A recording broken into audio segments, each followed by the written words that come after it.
주의 인자하신 그 사랑이 내 생명보다 나으며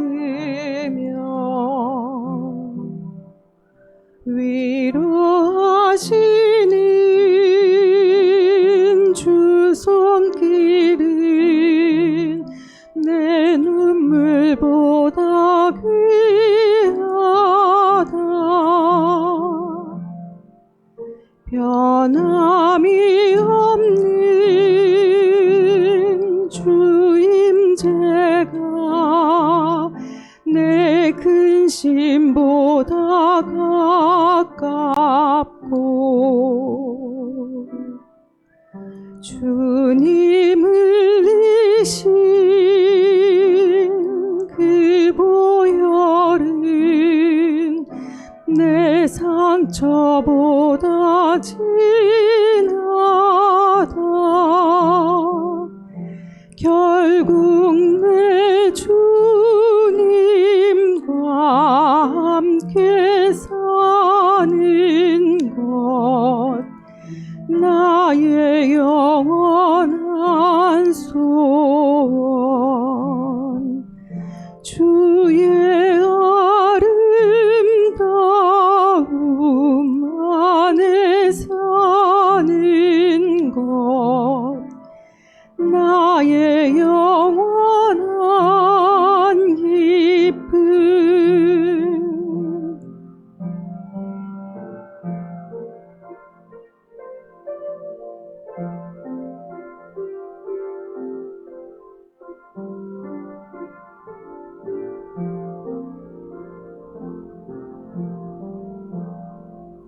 주의 인자하신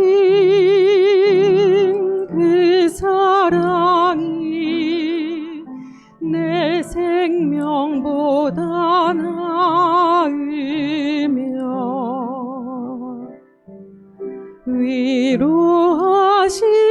위로하시는 주 손길은 내 눈물보다 귀하다.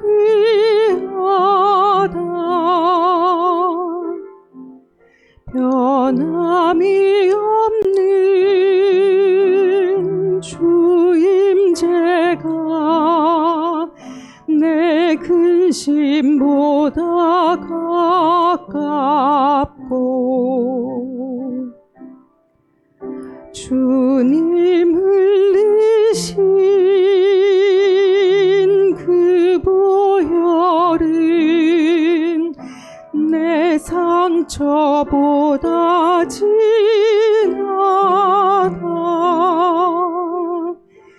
결국 내 주님과 함께 사는 것 나의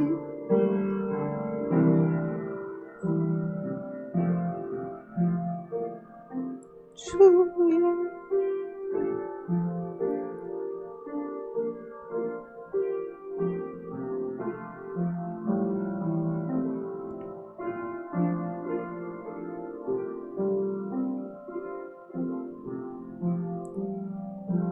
결국 내 주님과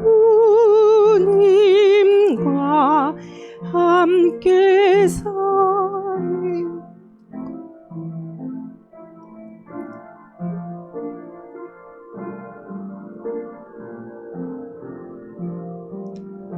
주의 아름다움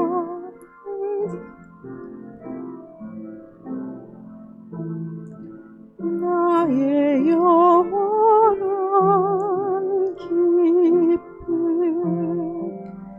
결국 내 주님과 함께 사는 것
우리가 10월을 부흥의 달로 정하고 바람직한 교회 부흥에 대해서 시리즈로 이렇게 말씀을 전하고 있습니다. 오늘은 세 번째로 부흥의 방법이 뭐냐 하는 것을 우리가 좀 생각해 봤으면 좋겠습니다.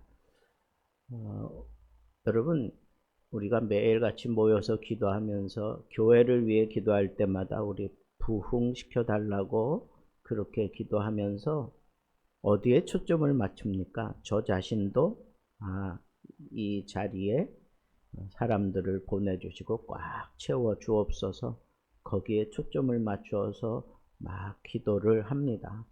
대다수의 사람들이 다 그렇게 기도를 해요. 그런데 정작 성경은 사람들을 불러 모으기 위한 어떤 프로그램이나 그런 뜻을 펼칠 것을 지시하신 적은 없어요. 너희는 모든 족속으로 제자를 삼으라 그랬고, 모든 저 땅끝까지 가서 내 증인이 되라 그랬지. 사람들을 불러 모아서 아주 이런 방법으로 저런 방법으로 사람들을 불러 모아서 교회를 살찌우고 교회에 재정을 넉넉히 하고 그런 걸 성경이 제시하지 않습니다. 성경이 주목하는 그 초점은 그런 방법이 어떤 우리들이 생각하는 그런 숫자를 늘리는 그런 방법이 아니라 성경은 우리들에게 주목하고 있어요. 우리들에게. 그것이 너무 다른 거예요.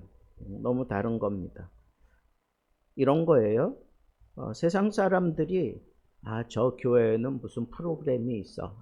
저 교회는 어떤 일들을 이렇게 계획하고 그런 것들을 참 하면서 사람들을 많이 불러 모으고 웃기기도 하고 간증도 듣고, 그리고 교회가 활발하게 움직이고 있는 거 보니까 나도 교회 가고 싶다 그러면서 사람들이 찾아오는 경우는 간혹 있을런지 몰라도 그런 사람들은 열매를 맺지 못합니다. 꽃을 피우지 못하고 그냥 지고 마는 경우가 허다합니다. 그래서 우리가 이제 분명하게 이제 가름을 해야 될 게 뭐냐. 정말 진정한 부흥의 방법은 어떤 걸까? 성경이 보여주는 그 부흥의 방법은 어떤 걸까?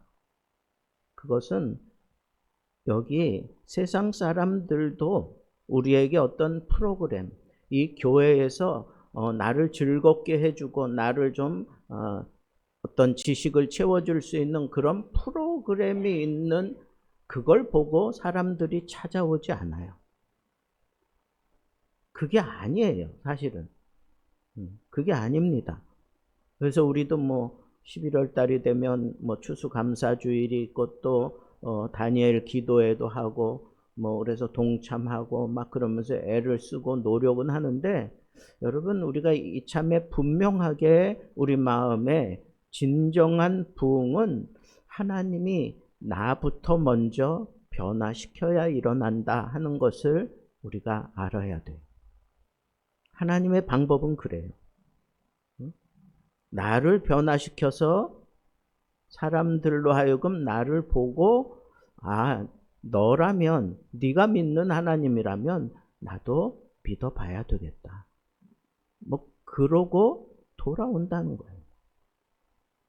얼마 전에 조혜련 씨가 간증하는 프로그램을 보게 됐어요. 그래서 자기가 얼마나 참 자기 주장이 강하고, 그래서 전도 초청 집회에 갔다가 앞으로 나오라는 소리를 듣고 앞으로 나가다가 앞에 열려있는 문을 박차고 그냥 나가버리고, 그 다음에 자기를 초청했던 그 이성미와 딱 단절을 하고 지냈대요. 그러다가 이 사람이 삶의 어려움을 겪고 그러다가 이제 두 번째 결혼을 했잖아요. 근데 그 남편이 아주 진정한 크리스찬이었어요. 그 사람과 이 관계가 참 좋아서 이렇게 잘 유지해 가다가 하여튼 무슨 일 때문에 이 남편이 교회 한 번만 가달라. 그럼 내가 원하는 거 다 해주겠다. 뭐 이제 이런 식으로 이렇게 타협을 했대요. 까짓거 그거 한 번 못 가겠느냐고. 마음에 안 들면 또 박차고 나오면 되지. 그렇게 생각하고 이제 시어머니가 다니는 그 교회에 갔대요. 근데 그때 마침 어떤 설교를 들었냐 하면 그 이스라엘 백성들이 모세는 위에서 막 기도하고 있는데 밑에서 금송아지 만들어 놓고 춤추고 막 이러는 장면의 설교를 들었대요. 그래서 이게 뭔가 아니 이럴 수도 있나 자기 상식으로는 이해가 안 간 거예요. 하여튼 어쨌거나 예배 끝나고 집에 돌아갔어요. 남편이 이제 다시는 교회 안 갈 거지? 남편이 그렇게 이제 체념한 듯이 그렇게 물었대요. 그랬더니 한 번만 더 가보고 그러면서 하는 얘기가 뭐냐면 그 다음이 어떻게 됐는지 알고 싶다는 거예요. 그 다음이 어떻게 됐는지. 그래서 자기가 굳이 뭐 목사님 설교를 들어야만 답이 있나? 성경의 내용이 나오겠지. 근데 성경을 구입을 해가지고 성경을 읽었대요. 성경을 읽다가 너무너무 어렵더라는 거예요. 성경이. 무슨 내용인지도 잘 모르겠고 그 얘기가 그 얘기 같고 막 창세기부터는 뭐 그렇게 나가다가 뭐 레위기 뭐 이런 데 부딪히니까 이게 막 근데 오기가 생기더래. 응? 아직 거 한번 해보지. 그래서 하여튼 일독을 했대요. 근데 도무지 이게 잘 그려지지가 않더래. 그래서 2독을 하고 또 3독을 하고 4독을 하고 그러다가 어느 날 갑자기 예배드리다가 성령 충만함을 받았어. 여러분 그러면서 그런 고백을 해요. 자기는 아무것도 아니다 이거예요. 자기 가족이 뭐 8명이가 되는데 7가지 딸을 낳고 마지막에 이제 아들을 낳았대요. 근데 그 엄마가 그 자녀들을 그렇게 낳으면서 이 등이 진짜 휘었대요. 등이. 이게 늘어나고 휘었대. 근데 얼마나 철저하게 그 일본에서 들어온 창가 학회라는 거 있어. 남묘 호랑개교. 거기에 얼마나 열성인지 너는 뭐 믿으려면 믿어라. 나는 아니다. 뭐 하여튼 너무 그냥 철떡같이 그랬대요. 하여튼 그런 간증을 하면서 나중에 이 어머니도 제대로 학교도 제대로 공부하지 못했는데 나중에 뭐 이 큰 저보다도 더 큰 성경책을 목사님이 사줬대요. 그래서 그걸 그냥 뭐 그래서 뭐 지금까지 5년 만에 뭐 50몇 독을 했대. 그 어머니가. 근데 그 어머니가 돌아오는 그 과정이 그 미국에 집회가 있어서 간증 집회가 있는데 갑자기 따라가겠다 그러더래요. 근데 하여튼 갔대. 갔으면서도 나는 집회에는 참여 안 한다. 그렇게 얘기하고 그랬는데 이분이 이렇게 오줌 주머니도 이렇게 차고 막 나이도 뭐 80 뭐 70 몇 세 뭐 한 4, 5세 정도 됐는데 이게 혼자 있을 수는 없는 분이에요. 항상 곁에 누가 있어야 되니까. 그러니까 어머니 혼자 거기 놔두고 집회 가려니까 어느 권사님 댁에 머물렀는데 다 가고 혼자 어머니 혼자 놔두고 가기 참 깝깝한 상황인데 어쩔 수 없이 어머니가 따라갔대요. 그리고는 거기서 어머니가 성령을 받아요. 여러분, 이러한 일들이 이 하나님의 말씀을 통해서 막 파고 들어가고 강력하게 사람을 저 밑바닥부터 하나하나 그렇게 깨부시는 역사가 있어서 한순간에 무너지기는 했는데, 제가 그걸 이렇게 쭉 들으면서 또 참 위트 있게 얘기를 잘 하잖아요. 그러니까 그런 걸 들으면서 크게 도전이 되는 게 바로 그거예요. 다른 게 아니고, 하나님은 그 사람을 집중 공략해서 그 사람이 변화되니까 그 가족들이 다 그 엄마 밑에서 창가학회 거기에 열심을 내고 그랬는데 이제는 다 돌아왔대. 큰 언니 딱 한 사람만 남았대. 근데 그 큰 언니의 어떤 목표, 누가 그냥 첫 번째 목적으로 삼았냐면 엄마가 그걸 딱 첫 번째 목적으로 삼았다는 거예요. 내가 이 나이 되도록 내가 정말 주님을 몰랐다고 그러면서, 하여튼 그 얘기를 들으면서 한번 여러분들도 시간 나면 한번 찾아보세요. 하나님은 한 사람 변화시키더니 그 가정을 통째로 변화시켜가는 겁니다.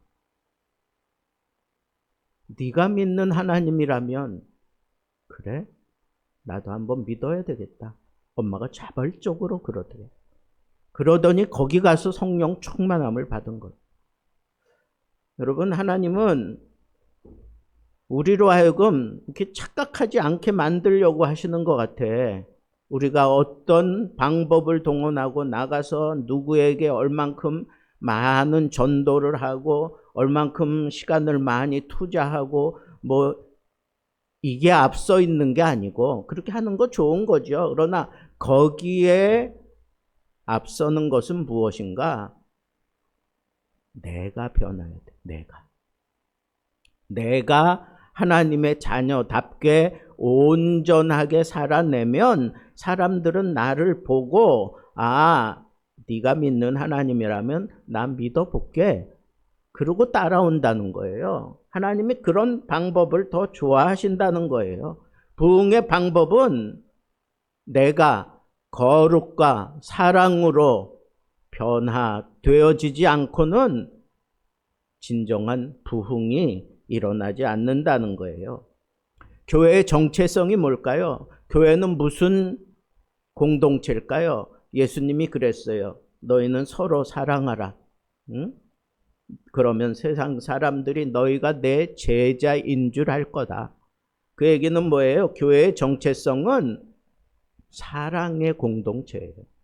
사랑의 공동체. 누가 보여주신 사랑? 예수 그리스도께서 보여주신 사랑의 그 공동체, 그게 교회예요. 그러니까 우리가 전도해서 사람들을 데려오기 전에 먼저 해야 될 게 뭐예요? 우리끼리 서로 사랑하는 것이 이 안에서 먼저 활성화되어야 된다는 거예요. 그래서 내가 변화돼야 되는 거예요. 내가 사랑으로 변화되어져서 사랑의 마음을 가지고 사람을 용서해주고, 좀 나를 아프게 하는 사람 또 넉넉하게 받아주고 관용의 마음을 가지고, 그리고 그 사람을 배려해주고, 이러한 삶이 우리 공동체 안에, 사랑의 공동체 안에 자연스럽게 녹아 들어가야 되는데, 그런 것들 없이 나가서 열심히 사람들 전도하고 데려오면 그 사람들이 이 교회에서 돌아가는 모습을 보다가 여기서 도전받을 게 없는 거예요. 아니 무슨 교회가 이래? 그리고는 그냥 왔던 사람들도 다 나간다는 거예요. 여러분, 저는 이 말씀이 우리에게 큰 도전이 돼야 된다고 생각해요. 교회 공동체는 세상과는 달라야 돼요. 예수님이 우리 정체성에 대해서 분명히 뭐라 그랬어요? 너희는 세상에 나가서는 세상의 빛과 소금의 역할을 감당해야 되고, 교회 안에서는 사랑의 공동체 생활을 하라는 거예요. 사랑의 공동체 생활. 그게 되어지지 않고 세상에 나가서 우리가 어떻게 세상 사람들을 교회 안에 데리고 올 것이며, 혹 데리고 온다고 쳐도 그 사람들이 그리스도의 사람으로 변화되지 않는다는 거예요. 여러분, 세계의 그 세계 선교가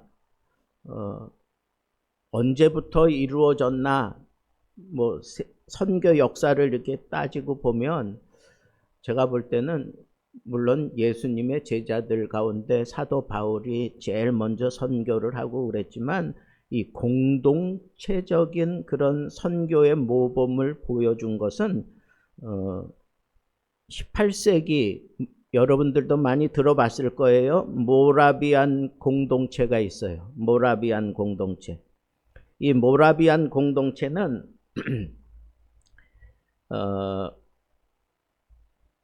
그 1722년에 이 캐톨릭이 개신교들을 아주 강하게 핍박을 해요. 그래서 이 독일의 작센 지방의 니콜라우스 루드비히 폰 진젠돌프라고, 다른 건 다 몰라도 돼요. 그냥 진젠돌프라고 하는 이름만 기억하시면 돼. 이 진젠돌프가 체코의 개혁자인 얀 후스, 아주 유명한 사람인데, 이 얀 후스의 후예인 모라비안 그 개신교 신자들이 그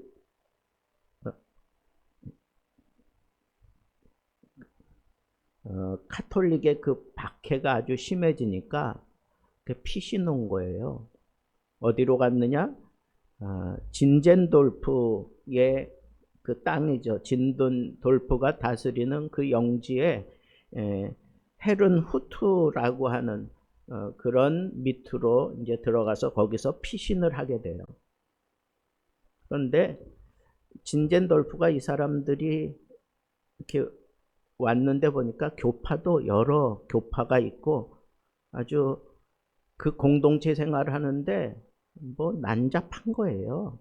응? 막 그냥 싸우기도 하고 다투고 뭐 불일치가 뭐 그들의 삶이고.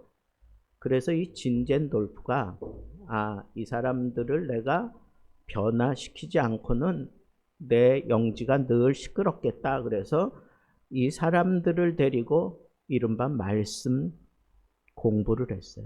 말씀을 가르쳤어. 그리고 사랑을 베풀었죠. 그래가지고 이 사람들이 조금씩 무너지고 깨지고 변화되면서 이른바 모라비안 브랜드였어. 그러니까 모라비안 형제들 그 공동체가 세워진 거예요. 그리고 이 사람들이 자기들이 막 변하고 나니까 너무 좋은 거야. 그래서 1727년 8월 13일에 예배 중에 아주 강력한 성령의 임재가 있고, 그들이 그 모든 갈등과 그 미움과 그들의 잘못을 다 통회하고 자복하며 회개의 역사가 일어나고 성령의 강력한 부흥이 그 가운데 일어나서 헤른후트 부흥의 날이라 그렇게 명명을 할 정도가 되었어요. 그런 다음에 이 사람들이 뭘 했느냐 하면, 이 부흥이 일어나고 난 다음에 이 부흥을 우리가 꺼트리지 말자. 그래가지고 이 사람들이 24시간 기도를 하자. 그렇게 작심을 해요. 그래서 24시간 이렇게 사람들에게 다 이렇게 맡긴 거예요. 시간표를 짜가지고. 우리 교회에서 하는 뭐 릴레이 기도 뭐 이런 거 하잖아요. 그죠? 그런 것처럼 이 시간표를 만들었어요. 그래서 남녀노소 모두가 다 교대하면서 그 기도에 동참을 했어요. 여러분, 이 기도를 얼마 동안 했을까요? 1727년에 시작해가지고 1827년 동안 한 번도 어기지 않고 몇 년 동안 한 거예요? 100년 동안. 기도의 주제는 아주 단순했어. 온 세상에 복음이 전파되게 하소서. 주제 하나, 그거 하나예요. 온 세상에 주의 복음이 전파되게 하소서. 그거 하나 가지고 100년 동안 이 사람들이 24시간 기도를 해온 거예요. 그 기도 가운데 성령께서 자주 누가 나를 위하여 갈꼬 하는 그런 부르심을 행해요. 마치 주의 제단에서 기도하다가 부르심을 받았던 이사야처럼 누가 나를 위하여 갈꼬. 그때마다 이 평범한 평신도들이 그때 다 일어나요. 주여 내가 가겠습니다. 그래서 선교사로 전 세계적으로 파송되기 시작해요. 처음에 1732년에 처음 부르심을 받고 간 사람이 요한 레온하르트 도보라고 하는 사람과 다비드 니치만이라고 하는 이 두 사람이 이 서인도 제도 글로 첫 선교사로 파송이 되고, 그리고 난 다음에 이들은 가가지고 그 서인도 제도의 그 노예들을 위해서 우리가 저 노예들을 해방시키기 위해서 우리도 노예가 되자. 그래서 노예의 삶을 자처하면서 그들에게 복음을 전했어요. 그럴 정도로 아주 뜨거웠어요. 100년 동안 이 모라비안 교도들이 300명 이상이 파송이 돼요. 그리고 30개국 정도로 이 나라가 이렇게 확장이 됩니다. 미국에도 가고 미국 인디언들에게 가는 거죠. 그린란드, 아프리카, 아시아 등 세계 곳곳에 복음을 전했어요. 근데 그 복음 전하는 그 사람들 마음속에는 다 어떤 마음이에요? 한 가지야. 내가 가서 내 삶을 들여서 복음이 복음되게 하겠다 하는 그거예요. 무슨 영광을 얻으려고 하는 거. 무슨 어떤 업적을 만들려고 하는 게 아니에요. 그냥 하나님 내가 은혜 받았으니 이 은혜가 필요한 곳에 나를 보내시옵소서. 성령이 마침 나를 부르시니 내가 가겠습니다. 그러면서 사람들이 자발적으로 그렇게 떠났던 겁니다. 이런 놀라운 역사가 그 당시 그 중세 시대에 아주 경건 운동이 된 거예요. 그 경건 운동이 이 모라비안 형제들을 통해서 계속해서 이어져 오고 있었는데, 그 중에 아주 중요한 사람 몇 사람이 있는데, 다른 사람들은 여러분들이 자주 이렇게 옛날 고전을 이렇게 펼치다 보면 이 모라비안 형제들 진젠돌프와 이렇게 엮여져서 나오는 그런 경건한, 우리가 흔히 얘기하는 그 경건한 후예들, 그 경건성을 이어가는 사람들이 여기 다 있는데, 그 중에 아주 대표적인 어떤 지식적이며 체계적인 그런 교육 사상가가 코메니우스라고 하는 사람이에요. 나중에 한번 기회가 되면 한번 살펴보세요. 그 사람이 어떤 주장을 하고 어떤 믿음으로 어떻게 신앙을 지켜왔는지. 저도 그걸 연구하다가 한번 발표할 기회가 있어서 연구하다가 이 코메니우스가 이 중세 시대에 상당히 중요한 역할을 했던 사람이구나라고 하는 걸 알았어요. 그런데 여러분, 그러한 일들이 일어나면서 그 당시에 가장 강력하게 선교적인 영향을 받았던 사람이 그 감리교의 시초인 요한 웨슬리가 이 모라비안 형제들과 함께 배 타고 오다가 풍랑을 만나서 막 다 죽겠다고 막 그러는데 이 모라비안 형제들은 그 풍랑 속에서 모여서 하나님 앞에 경건한 모습을 잃지 않고 기도하는 모습을 보고 그때 이 웨슬리가 큰 도전을 받고 회심하는 그런 동력을 얻게 돼요. 그리고 난 이후에 이 요한 웨슬리가 영국의 어떤 경건성을 지탱해낸 거고, 그리고 현대 선교의 선구자라고 하는 윌리엄 캐리가 바로 이 운동에 크게 도전을 많이 받아서 영향을 받고, 그리고 그가 선교사로서의 아주 큰 업적을 남기게 돼요. 여러분, 제가 이런 말씀을 왜 드릴까요? 여러분, 하나님이 주목하시는 것은 우리가 이루어가는 어떤 선교의 어떤 그 업적, 뭐 그런 거에 하나님은 주목하지 않으세요. 은혜 받은 그 사람이 그 은혜를 따라 하나님의 뜻을 이루려고 그렇게 변화되어져 가는 거기에 하나님이 집중하신다고. 거기에 집중하는 거예요. 그러니까 우리는 우리 교회를 위해서 기도할 때, 우리 교회가 정말 진정한 부흥을 경험하게 해달라고 기도할 때, 여러분, 나 자신부터 변화시켜 달라고 기도해야 돼요.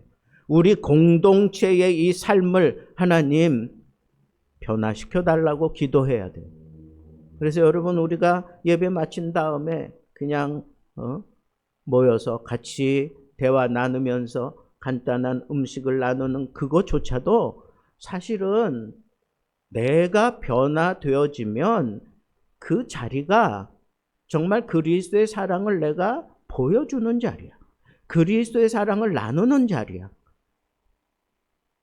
교회에서 가장 중요하게 생각은 예배의 요소 가운데 하나가 교제잖아요, 교제. 근데 그 교제의 자리에 자꾸 내가 내 시간 때문에 내가 그 자리를 회피하고 자꾸 함께 하지 못한다면 그 공동체는 어딘가 자꾸 빈틈이 생겨요.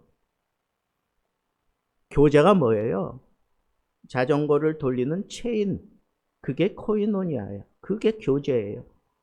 그런데 내가 그 자리를 지키고 내가 그 자리를 내가 딱 틀어막고 있어야 되는데 내가 나 한 사람 정도에 빠지면 어때? 그러고 그냥 내 원하는 대로, 내 스케줄대로, 내 생각대로 간다 그러면 그 사람은 진정한 공동체원으로서 제 자리를 지키지 못하는 거예요.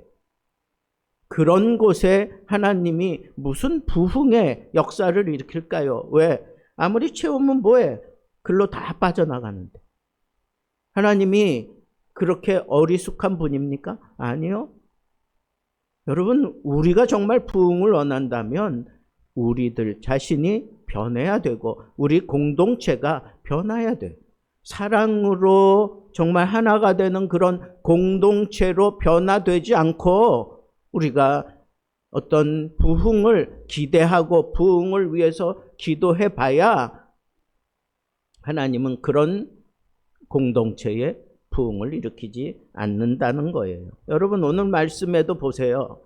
이 안디옥 교회가 그 이방인들 가운데에서 정말 가장 강력한 선교하는 교회로 세워지는 그런 모습을 우리가 보게 되는데 그 과정을 한번 보세요. 어땠어요? 안디옥 교회가 이방인들 그 사이에서 그리스도의 복음을 받아 그 복음대로 산다는 것 자체가 얼마나 아슬아슬한 거겠어요. 그죠? 유대인들도 핍박을 해.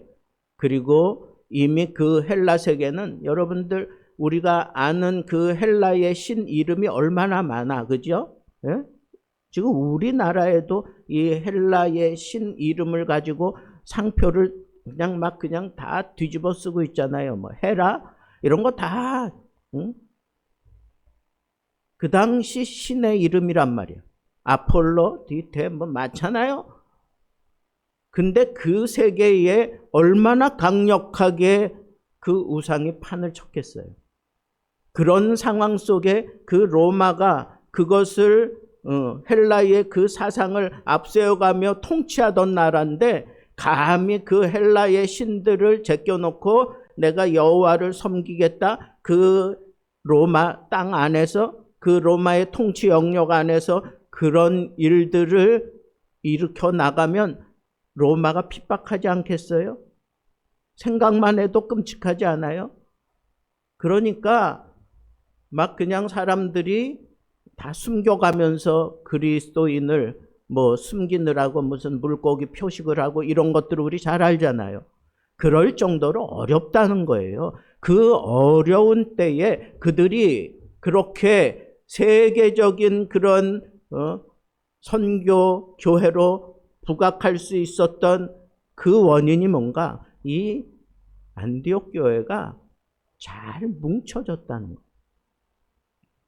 일단은 예수 그리스도의 복음을 받아들이고 예수 그리스도의 복음으로 하나가 된 모습으로 사람들이 모였어요. 안디옥 교회의 그 멤버들 보세요. 주요 지도자 멤버들 보세요. 뭐 헤롯의 젖동생도 있고 막 뭐 그다음에 시꺼먼 사람들도 있고 이게 뭐 다양해요. 다양하다고. 그런데 그 모든 사람들이 다 예수 이름 하나 때문에 그 자리에 뭉친 거예요. 그래서 교회가 형성이 되고 교회가 막 발버둥 치고 있는 모습을 보고 예루살렘 교회에서 사람을 보내요. 누굴 보내요? 바나바를 보낸다. 바나바는 착한 사람이요. 성령이 충만한 사람이라 그랬어요. 근데 바나바가 와서 보니까 뭐 많은 사람들이 거기에 모여드는 거예요. 유대에서도 경건하게 말씀을 가르칠 수 있는 그런 사람들이 안디옥 교로 몰려든 거예요. 근데 중심이 없어. 이대로는 안 되겠다 싶으니까 누굴 찾아가요? 사울을 찾아간다고. 바울을 찾아가 바나바가. 그래서 바울을 데려다가 이 안디옥에서 이 두 사람이 딱 정권을 잡고 가르치는 사역을 해요. 1년 동안. 그러면서 이 안디옥 교회가 아주 하나가 돼요.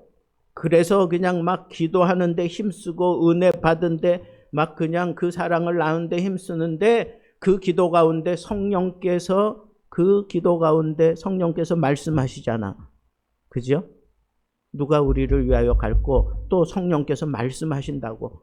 그러니까 사람들이 다 경청하고 있는데 너희는 내가 불러 세우는 사람을 그 사람을 위해서 너희들이 기도하고 금식하고 뭐 그러면서 성령의 음성에 순종할 그런 마음이 형성되니까 이 두 사람을 결국은 확정하고 보내잖아요. 이게 안디옥 교회가 변화되어져 가는 과정을 통해서 교회는 이런 곳이다 라고 하는 것을 우리에게 강력하게 보여주는 그런 모습이에요.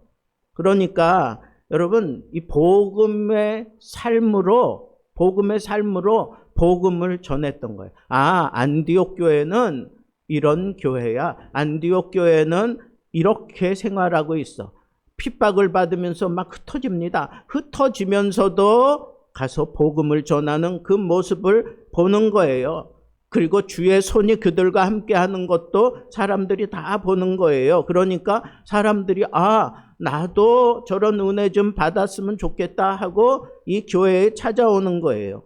그러니까 예루살렘에서는 리더십을 확정 지을 수 있는 사람을 보내기도 하고 그리고 하나님께서는 그 말씀에 은사가 있는 사람들을 대거 그 교회에 보내기도 하면서 그래서 정말 필요한 그런 지주가 필요하잖아요. 기둥이 필요하니까 바나바와 바울을 통해서 이 말씀을 제대로 가르치게 해요. 그랬더니 사람들이 놀랍게 변화된, 무엇보다도 성령의 음성을 들을 수 있는 수준까지 올라가요. 그리고 성령께서 말씀하시는 대로 이들이 그대로 순종해. 지금 그 교회의 두 기둥이 누구예요? 바나바와 바울이잖아. 근데 성령은 누굴 보내라 그래요? 바나바와 바울, 이 두 사람을 딱 빼면 기둥이 쑥 빠지는 것 같은데, 그때 그 사람들이 금식하며 기도하면서 순종해요. 아유, 목사님, 아유, 성령님, 이 두 사람 빼면 이 교회 누가 이끌어 갑니까? 당장 그 얘기부터 나올 것 같은데 안 그랬어요. 1년 동안 말씀을 통해서 다져졌기 때문에 성령께서 인도하시는 대로 무조건 순종하는 거예요. 무슨 앞날을 예측하고 이럴 필요도 없는 거야. 그냥 성령이 말씀하시는 대로 순종만 하는 거예요. 당장 뭐 내 눈앞에 보이는 거 없을지라도 성령이 말씀하시면 순종하는 그런 단계까지 말씀을 통해서 이 안디옥 교회가 자라난 거예요. 그 자라나가는 동안에 얼마나 사람들이 서로 결탁하고 함께 금식하고 함께 기도하면서 얼마나 더 가까워지고 뜨거워졌겠어요. 이런 과정들을 통해서 안디옥 교회가 꿋꿋하게 하나님의 역사를 일으키는 교회가 되기도 했지만, 그 안디옥 교회를 세상 사람들이 뭐라 그래요? 안티크리스토 그랬어요. 그리스도인이라고 그렇게 얘기를 했어요.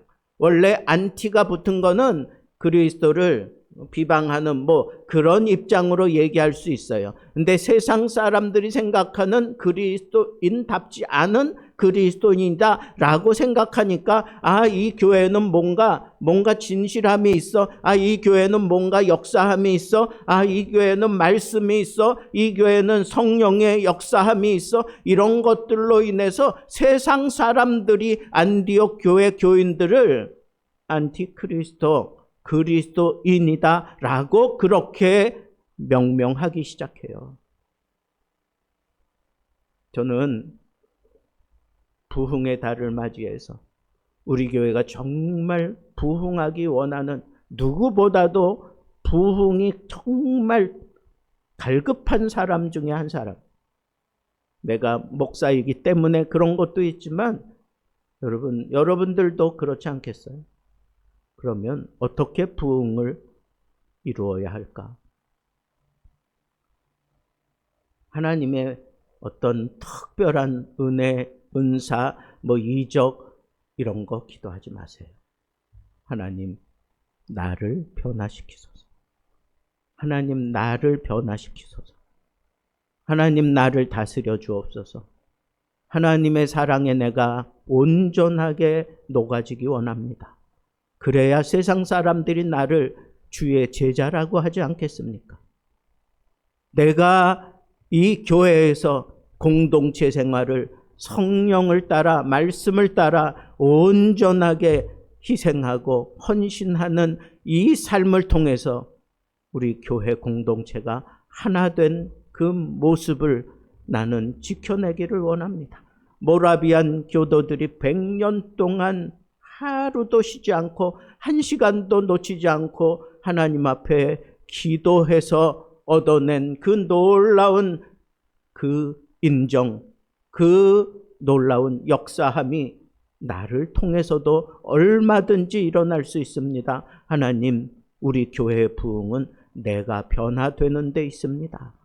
이 사실을 먼저 주님 앞에 고백하고 우리 교회 공동체가, 우리 예수 등대 교회가 우리끼리 먼저 사랑하고 우리끼리 먼저 말씀에 도전받고 우리끼리 하나님의 영광을 드러내기 위해서 뭐 발버둥 치지 않을지라도 그냥 하나님께 받은 바 은혜대로 내가 기도하고 하나님 앞에 받은 바 은혜대로 말씀을 나누고 사랑을 사랑하고 사람과 함께 그 사랑을 나누며 그렇게 살아가노라면, 내가 변화되면 세상 사람들이 나를 보고, 아, 나도 저 교회 좀 나가봐야 되겠어. 아, 나도 저 사람이 믿는 하나님 믿어봐야 되겠어.